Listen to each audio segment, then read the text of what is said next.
6th of June, 1944.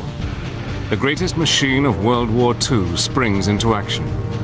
It is made up of thousands of ships and aircraft, tens of thousands of men, and millions of tons of steel and concrete. I never knew there were that many boats, landing craft, ships, barges, or whatever, anywhere in the world. This is Overlord, the invasion machine that will send Allied soldiers dropping from the skies and storming the beaches of Normandy. Each piece of this machine has been designed to fulfill a specific task in the air, on land, or at sea. The success of D-Day depends upon it. Interlocking with pinpoint precision, the men and machines of Overlord overcome not just Hitler's beach defenses, but nature itself in the greatest assault the world has ever seen. We didn't know whether we were going to land right in front of a German pillbox or a gun emplacement or what. Using archive film and color reenactments, Battle Stations reveals the phenomenal hardware that made the Day of Days.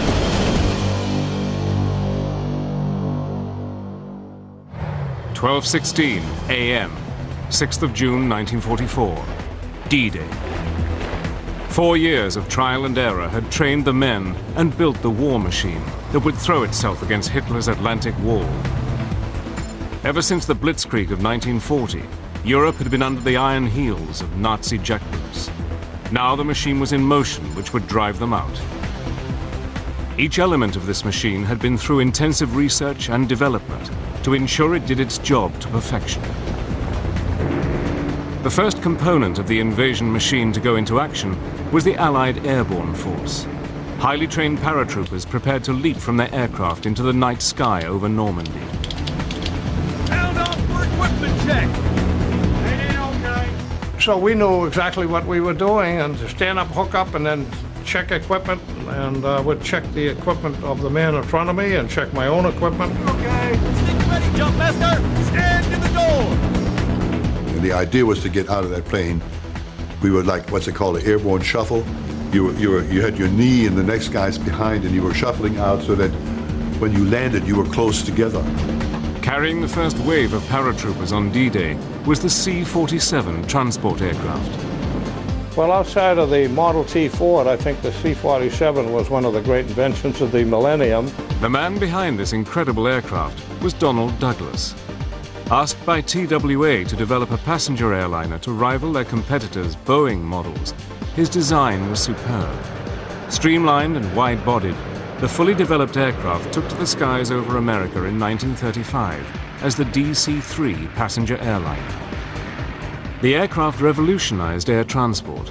Fast and powerful, with an outstanding safety record, the DC-3 soon came to the attention of the U.S. Army Air Forces and entered service only 16 days after Pearl Harbor as the C-47. It was the ideal military transport aircraft and served all over the world. Now it was crucial to the airborne troops in the early hours of D-Day. It was the responsibility of the crew of the C-47 to make certain that the paratroopers were dropped as close to target as possible. And even a delay of 3 or 4 seconds in turning on the green light would have thrown them off their designated target zone.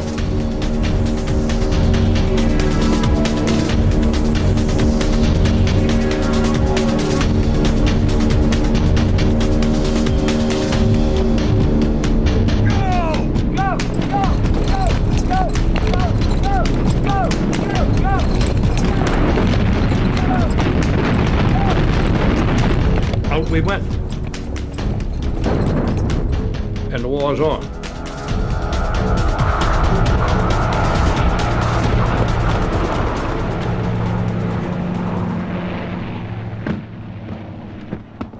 On D-Day, over 1,000 C-47s carried 23,000 airborne troops into action. The ideally placed door in the C-47 meant that a full load of 20 paratroopers could leave the aircraft in just 10 seconds. The cargo carrying ability of the aircraft was also improved when this door was enlarged. This meant that heavy equipment and even wounded men on stretchers could easily be loaded aboard. We would haul litter patients, gasoline, ammunition, food, medical supplies, anything that had to be hauled to get to where it was destined to go in a hurry, the C-47 did it. It was so dependable for so many jobs. It was just a flying truck. Everything depended on whether or not the paratroopers could protect the flanks of the landing beaches and capture the routes needed for the advance inland. But the paratroopers could only carry light equipment and were vulnerable to armored attack. A way had to be found to get artillery and anti-tank guns right onto the drop zones.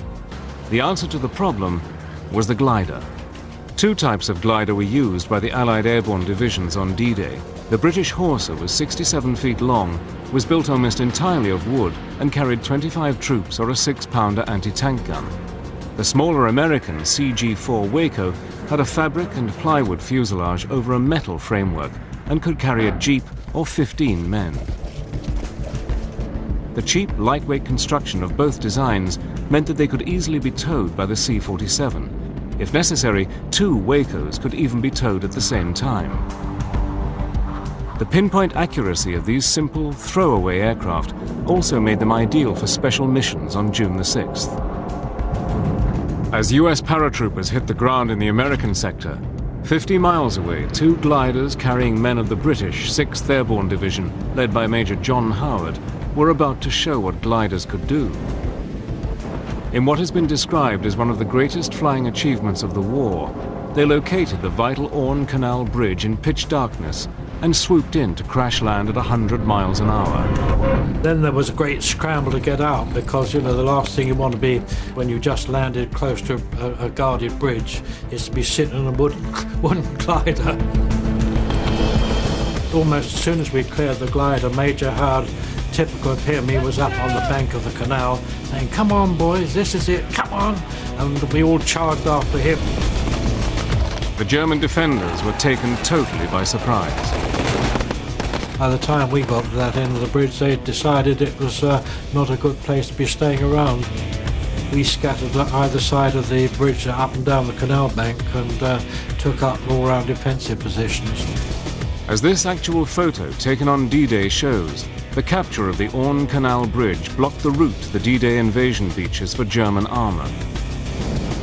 The men of the glider force were the vanguard of 150,000 troops who would land in Normandy over the next few hours. But after this promising start, things began to go badly wrong for the airborne invasion. Cloud banks over the drop zones caused the C-47 transports to veer off course, and heavy anti-aircraft fire broke up their formations. The paratroopers of the American airborne divisions were scattered all over the Cotentin Peninsula, while vital heavy equipment was lost in swamps and rivers. Over the next few hours, small groups of men began to band together. Dick Winters was a young officer of the 101st Airborne and one of the first men on the ground on D-Day. He linked up with another paratrooper to work out exactly where they were. We exchanged greetings, and coming down the road, he had been smart enough to stop at a stone marker. This stone marker said St. Mir Église. I was able to orient the map very quickly because the planes were coming in and they were flying from west to east. He had told me St. Mir Église is that town up there. There was St. Mir Église in my map. I knew exactly where it was. Winters and his men then began to secure the vital road exits from Utah Beach. By 3:45 a.m., a huge fleet of C-47s had taken the airborne divisions to Normandy. 1,300 aircraft and 800 gliders had carried 23,000 men, 110 jeeps, and 500 artillery pieces to drop zones deep behind enemy lines. The C-47s then became the paratroopers' lifeline, bringing in vital supplies and reinforcements until they could link up with the troops landing on the beaches. But the day had only just started. More men and more machines were about to roll into action. All of your heroic airborne guys dropping on the Cotentin Peninsula and heroically walking through the night, they are only part of a very big, complicated system. Unless every single man and machine did their job to perfection, D-Day could still have ended in chaos. The scene appeared in front of stunned German soldiers manning bunkers along the Normandy coast. 60 miles of ocean was packed with nearly 6,000 ships and craft of every shape and size. When the landing fleet arrived, it was unbelievably huge. We said, it can't be real. So many ships. And the horizon was black with ships. We said, we can do nothing now. We were actually threading through in daylight these hundreds and hundreds of vessels, all in straight lines, a number that you couldn't have imagined. You'd look ahead and see these lines stretching right to the horizon. Seconds after appearing out of the mist, the invasion fleet announced its arrival with a terrifying bombardment. Like clockwork, the battleships, cruisers and destroyers each added their contribution to the weight of metal smashing down on German beach fortifications. A storm of 15-inch, 8-inch and 5-inch shells.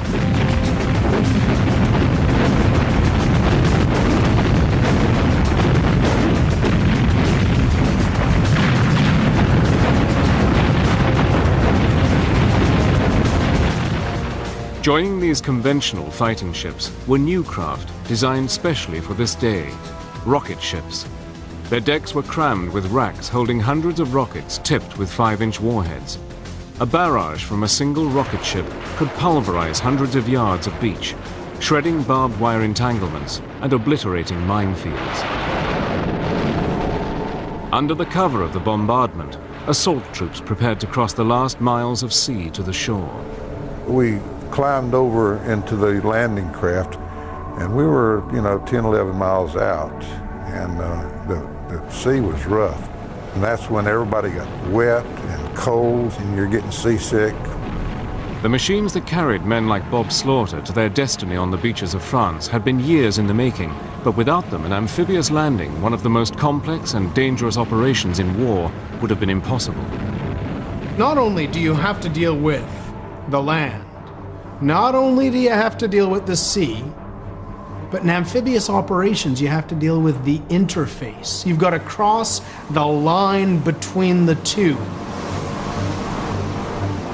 The first major amphibious landing in modern times dates back to World War I.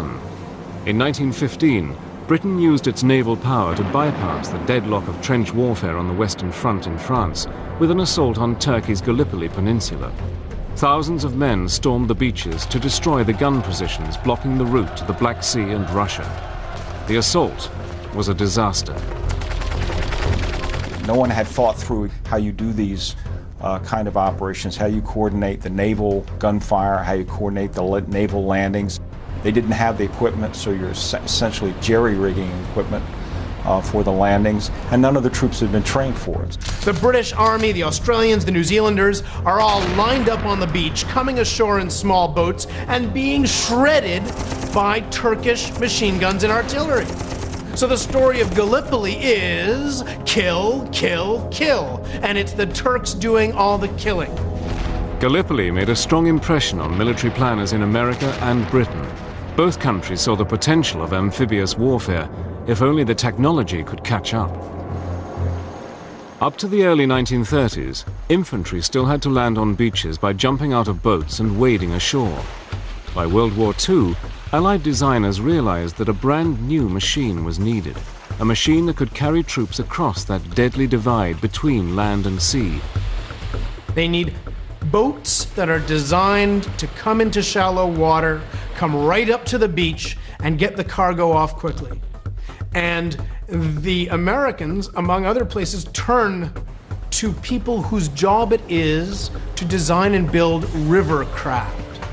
In 1938, the US Marines first tested a new shallow draft boat capable of landing troops and small vehicles.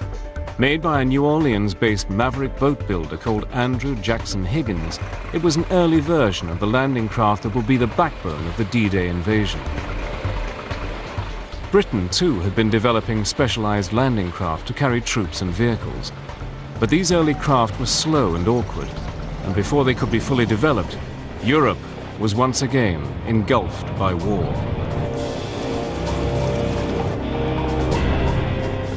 In 1940, Britain's tiny force of landing craft was destroyed, not in landing, but in evacuating troops from Dunkirk.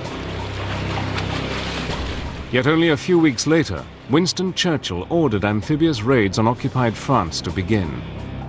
A new organization was set up to coordinate these raids and to develop the machines they needed. Newly trained forces of commandos would carry out these missions in what would become known as combined operations. I volunteered for combined operations because I thought I'd have more responsibility, and certainly it meant serving in small craft, which is what I wanted. But at that time they needed plenty of officers, obviously, for what was coming in the next few years.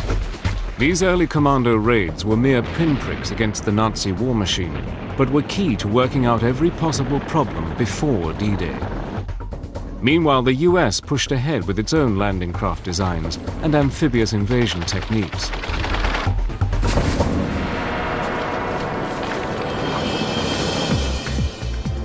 The basic landing craft that carried the assault divisions on D-Day was about 40 feet long, weighed 13 tons, and carried 30 infantrymen. The secret of the successful assault landing craft was the flat bottom, which stopped it getting stuck on shore, and a ramp bow, which allowed troops to disembark quickly before they became an easy target for enemy guns. In the United States, they were known as Landing Craft Vehicle Personnel, LCVP. Britain used a similar design tested in early commando raids called the Landing Craft Assault, or LCA. The LCA was quite a good sea boat. It was low in the water and it was specifically designed to come in at night as a surprise attack. But they were wider than the LCVP. They were a little bit lower and they had more armor on them. It was probably a better landing craft than the LCVP. It was, the LCVPs were made of plywood, and these were steel. When they left their motherships on D-Day, the landing craft headed to the beaches in long columns. Over the last few hundred yards, they would spread out to form a line or wave so that all their troops would hit the beach at exactly the same moment. To break up the wave formation, the Germans constructed thousands of obstacles along the beaches of France. These could rip the bottoms out of landing craft or blow them and their human cargo to pieces. At dawn on D-Day, the coxswains of 2,400 LCAs and LCVPs knew that they were heading straight for a killing zone. Every man had to use all his skill to avoid the obstacles and get his troops safely ashore right on target, or the first critical moments of the invasion would be a disaster. Commanding 18 LCAs of the first wave on Omaha Beach was Lieutenant Jimmy Green. We had the easiest wave, I think, because we were clear of the obstacles. The second and third waves landed actually in amongst the obstacles. Some of our craft were hit and disabled. Of our 18 LCAs, we lost 6.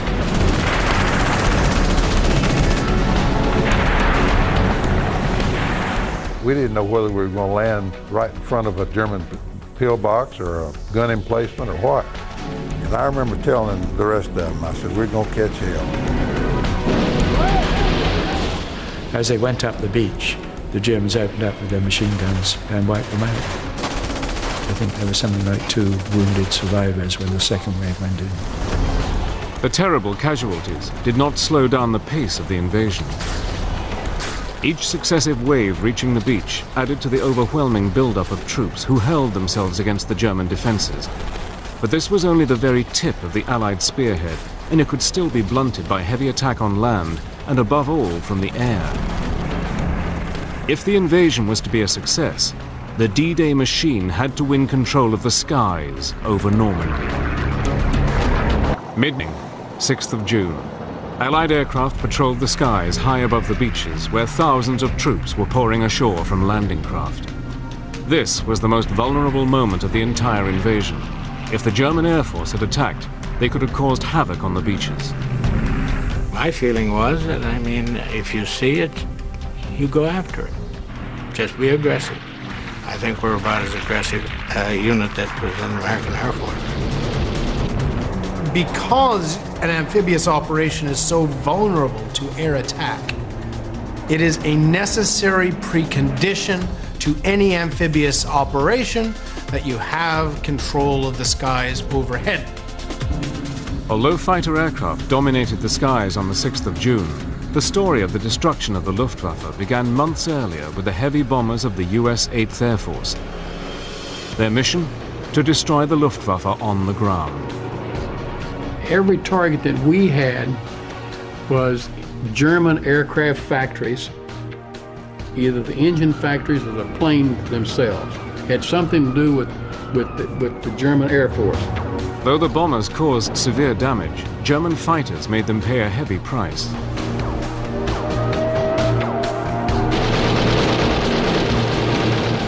Listen, I'm telling you, those fighters sometimes, it just looked like a swarm of bees. They couldn't have any on the ground. They got them all up here in the sky, you know. And it was different groups come up at different times. They would be ME-109s at one time, and then, you know, half hour later there'd be FW-190s from some other fighter group. And you'd hit different ones. They would catch you at different spots. Until you got to the target, you were very fortunate if you got through it and didn't get something hit. To take on the enemy aircraft that attacked bombers on their way to the target, a high-performance, long-range escort fighter was desperately needed. Rolls-Royce engineers tried fitting a low-level American fighter called the P-51 with their famous Merlin engine. The result was the best Allied fighter of the war, and it would prove crucial to the D-Day invasion. The new and improved P-51 Mustang not only had extraordinary performance at high altitude, but fitted with extra fuel tanks, had the range to escort heavy bombers to distant targets. Arriving in Britain at the end of 1943, the new Mustang squadrons were just in time to support the bombers, led by 8th Air Force Commander General Doolittle in the run-up to D-Day. General Doolittle said, now is the time for us to go after the fighters. The bombers had done their job, they destroyed the main targets, and they say from now on we're going to go get them. Of course, then it was dog eat dog. Everybody was going after every damn thing that moved. We always attacked. We always attacked, no matter how many. And it shortened the war. In the months leading up to D-Day, more than 2,000 German fighters were destroyed in grueling air battles, crippling the Luftwaffe's ability to control the air over Europe on the 6th of June. With the Luftwaffe decimated, the next preemptive strike for the invasion could begin. A bombing campaign against the French railway and road system was launched, so that German reinforcements wouldn't be able to reach the Normandy beaches. They had us knocking out bridges and communications and trains south of the invasion. Now, the idea there was to prevent the Germans from bringing the troops down south up around to fight our boys when our boys went in. And we stopped them pretty good. To back up the bombers, fighters like the Mustang were assigned the task of attacking the trains themselves.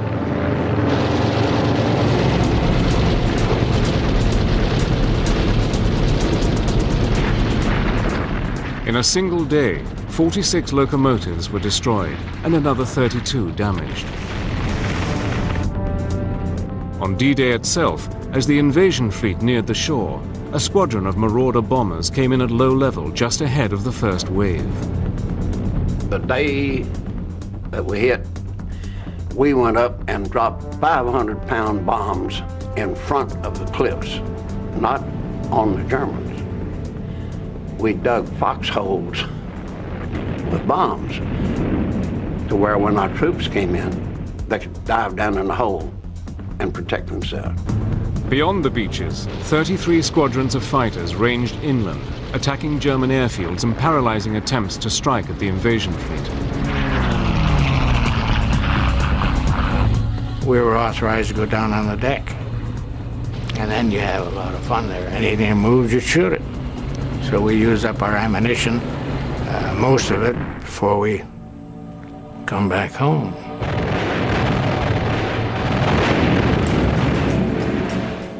Without the work of the Mustang, the thousands of men who had fought their way onto the beaches from landing craft would have been sitting ducks for the Luftwaffe. By mid-morning, the aerial component of the invasion machine dominated the skies overhead. Over the Channel and over England, and certainly over the invasion, the skies were swept clean by all the fighters, but it was icing on the cake to have the P-51s also able to shoot against German bombers and shoot against German fighters during the D-Day time. On this extraordinary day, with the waters off the Normandy coast full of targets, the best Goering's once mighty Luftwaffe could do was a single brief sortie by just 2 fighters. In contrast, 3,000 Allied aircraft flew over 14,000 missions in support of the troops below them. Yet on the beaches, those troops were still under German artillery fire. More tanks, artillery, and vital supplies were now needed to establish a bridgehead. The next wave of machines, amphibious craft and tank landing ships, began to move to the front of the battle line. Without them, the D-Day machine would grind to a halt. Midday, 6th of June, 1944. Allied assault troops had successfully landed on the beaches of Normandy.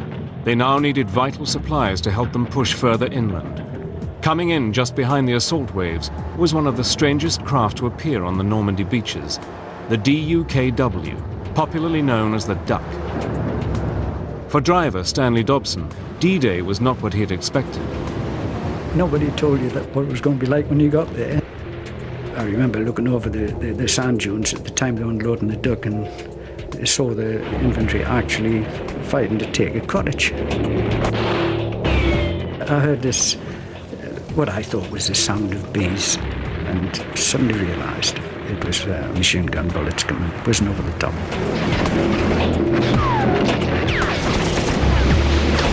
Suddenly realised, oh, what am I doing here?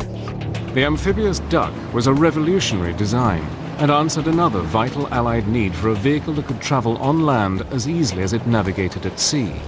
In 1942, the US Army had realized that even with a successful landing craft to get troops ashore, there would be a delay getting supplies forward to the front line. What they needed was another machine that could carry those supplies from transport ships inland to supply dumps. Leading yacht designer Rod Stevens was chosen to design this new vehicle. In just 38 days, he and his team transformed a standard Army truck into an amphibian by adding a boat-shaped hull and a propeller. It was built for whatever you're going to use it for, whether it be land or sea. You didn't have to worry about where you're going. You know you'll get there. So it's just simple engineering when you get down to it. It may seem complicated to some people, but in theory, most of it is simple. The Duck could offload equipment from the heavy transports at sea and carry it inland, right to its target. On D-Day, the astonishing versatility of the Duck was vital to the success of the Allied landings. I'd been dropped somewhere in the region of 3-4 miles from the shore.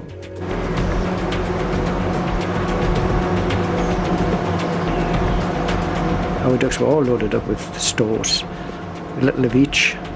The idea, of course, of being one of the first ducks onto the beach was that we had something for everybody. We had petrol and rations and ammunition, tank shells, things like this. We had a little bit of everything. It was amazing, I think, the organisation that went into that. While the Duck carried urgently needed supplies to the troops already in action, waiting offshore were larger transport craft, carrying the thousands of tanks, guns and trucks that had been stockpiled in Britain for the invasion. They would make all the difference to the fight on the beaches, but they needed a completely different kind of craft to get them ashore.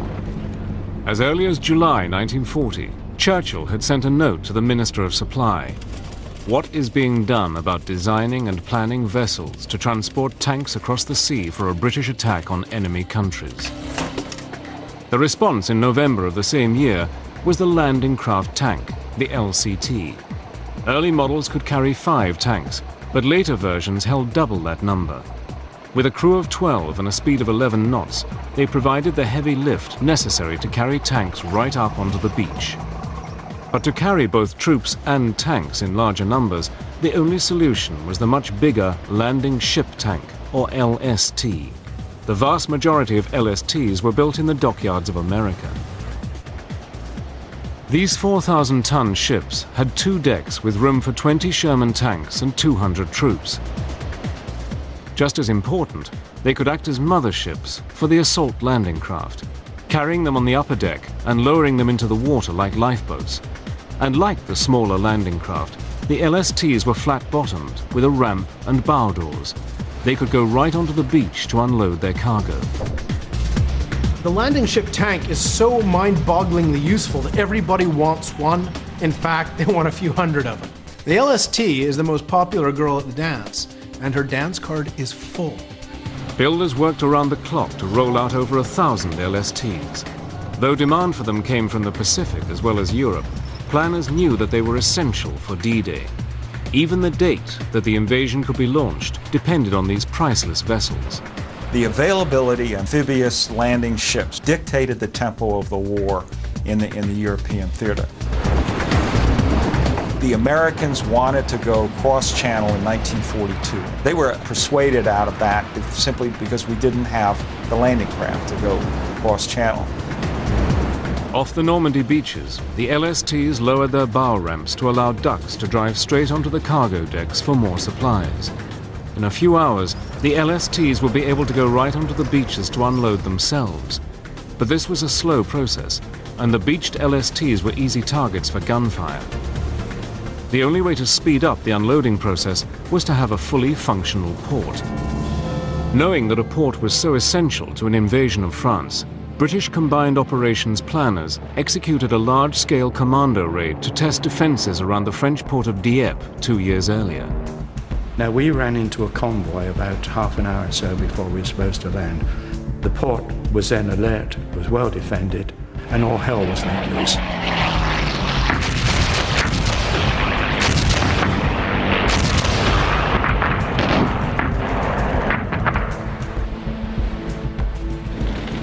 The tanks put ashore. They weren't able to get off the beach because they didn't have any grip, and it was a complete disaster.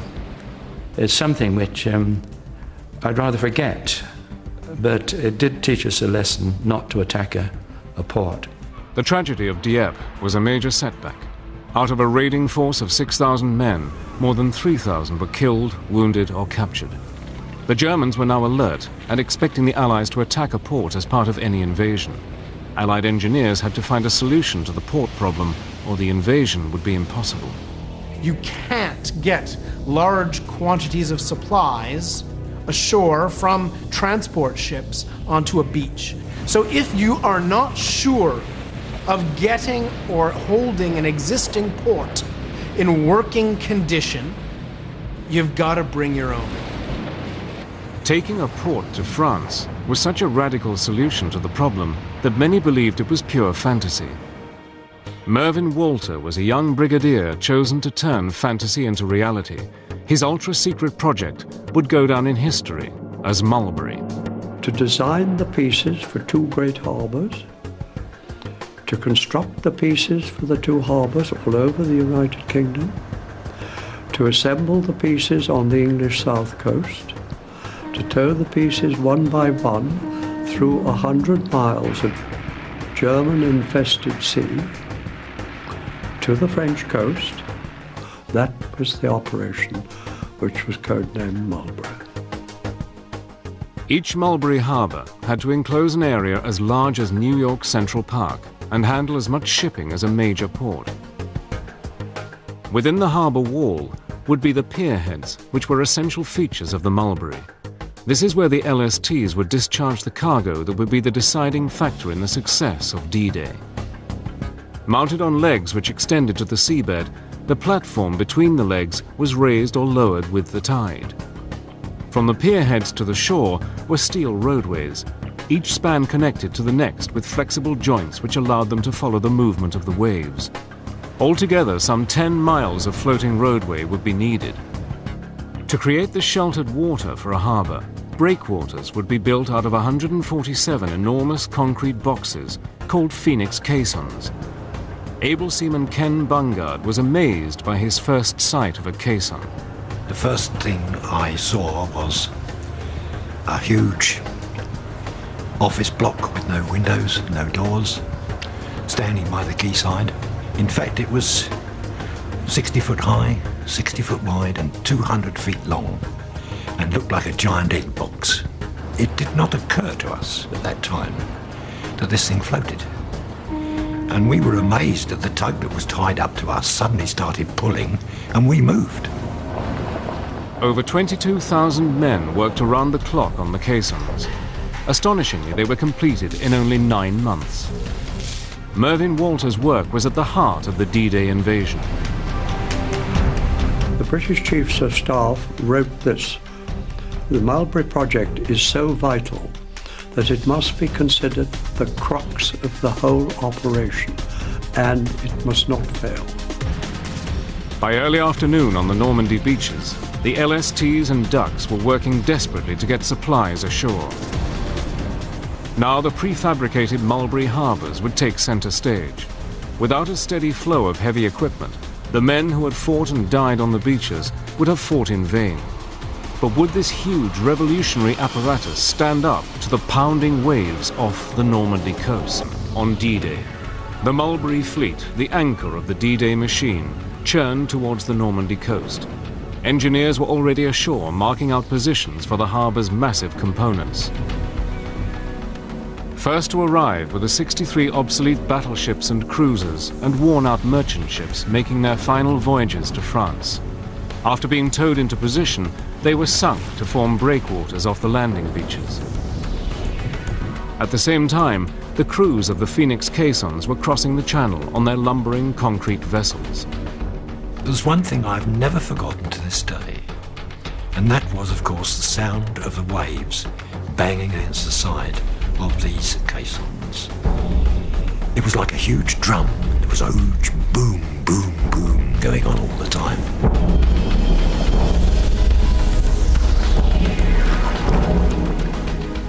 Once into position, the crew aboard each caisson opened the valves which allowed the sea to rush in. Thousands of tons of concrete settled on the seabed in carefully marked sites to form the outlines of the two harbours. Finally, looming over the horizon came the strange shapes of the pierheads, ready to put down their legs and form the mooring point for the floating roadways. At these pierheads, the transport ships would unload their troops and supplies directly into trucks. They would take them along the roadways and across the beaches to marshalling areas inland. The Naval Construction Battalions at Omaha Beach, the Seabees, and the Royal Engineers at Arromanches on Gold Beach worked day and night to get the harbours ready. The harbour itself was about the size of Dover Harbour, and considering how long it took to build it, it was quite a remarkable feat. In an incredibly short time, both Mulberry harbours were completed. The heavy supplies, tanks, trucks, bridging and airfield construction equipment all started to dock. Most of this heavy equipment was unloaded at the vital LST piers. The landing ships could come onto the end of the roadway, the doors opened and the tanks just ran ashore. And they ran ashore from 2 levels, and we were able to discharge a complete landing ship tank in 40 minutes, whereas it took 6 hours on the beaches to. That was the difference between a port and the beach. Within the sheltered waters of the two harbours, the hundreds of landing craft could beach. Simultaneously, hundreds of ducks scurried back and forth, keeping up a constant traffic of smaller loads to and from larger merchant vessels offshore. It seemed as though the Mulberry project was working perfectly. But then, disaster struck. On the 19th of June, one of the worst gales in living memory threw up huge waves against the prefabricated harbours and shipping massed offshore. When the gale came, we had something like 200 craft moored inside the harbour, taking refuge. Every so often, one of them drew its anchor and started to wander. They would be taken in charge by a tug and prevented from rolling onto the long floating roadways which were so vulnerable, and he even had to sink 2 ships to prevent them going on the road. With supplies slowing to a trickle, the advance inland had to be suspended while the storm lasted. It seemed as though the Overlord invasion machine had been stopped in its tracks. The seas finally subsided, but the damage to the Mulberry Harbor at Omaha Beach was immense. The concrete caissons had crumbled under the pounding of the waves, and even worse, ships disabled by the storm had been driven into the harbor like floating battering rams. Whole sections of floating roadway had been hurled onto the beach, along with the wreckage of landing craft and small ships. In the midst of the destruction, the Ducks rose to the challenge. They worked their way round the wreckage, drove out to ships whether they were beached or afloat, and then went inland to offload precisely where supplies were needed. In no time at all, the remains of the Mulberry A at Omaha were salvaged to repair the almost intact Mulberry B at Arromanches. Supplies started to flow again, and the vital heavy equipment used the Mulberry while the beaches handled the increasing flow of troops.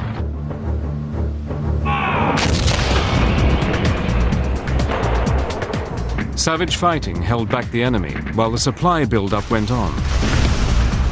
C-47 transport aircraft continued to provide the armies with supplies and act as flying ambulances to get the wounded back to hospitals in Britain. At the same time, squadrons of Allied fighter bombers dominated the battlefield. The Allied armies, tanks, infantry, and massed artillery drove forward to liberate town after town.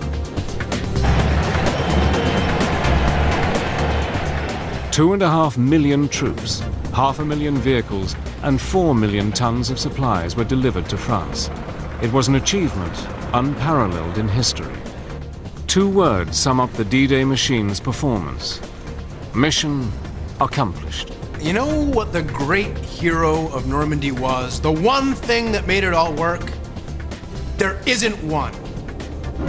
Normandy is an example of a system of systems. It is an example of many little moving parts brought into a single system through careful coordination. The level of coordination in both time and space was the largest effort ever undertaken by mankind. However small our part was, a very small cog in a very large machine, afterwards we began to feel very proud of what we'd done. The landing craft they developed and the cooperation that existed between the 3 services came to fruition on D-Day. Well, I think as far as the Duck's concerned, if they hadn't had the Duck, we wouldn't have had Normandy. It's as simple as that. These pilots and crew of the C-47 would go about anywhere and do anything. They were just wonderful people and very courageous. We all knew our job and we performed as best we could. Every crew member on every aircraft in our outfit did a tremendous job. The missions with the P-51 were more or less cut and dried. It's probably a horrible thing to say, but I got a hell of a kick out of it, particularly when you're winning. Ingenuity, imagination, and sheer hard work by dedicated teams had created one of the most complex and sophisticated war machines in history. The D-Day machine, a machine of men and metal, pushed the boundaries of engineering and defined freedom over 60 years ago.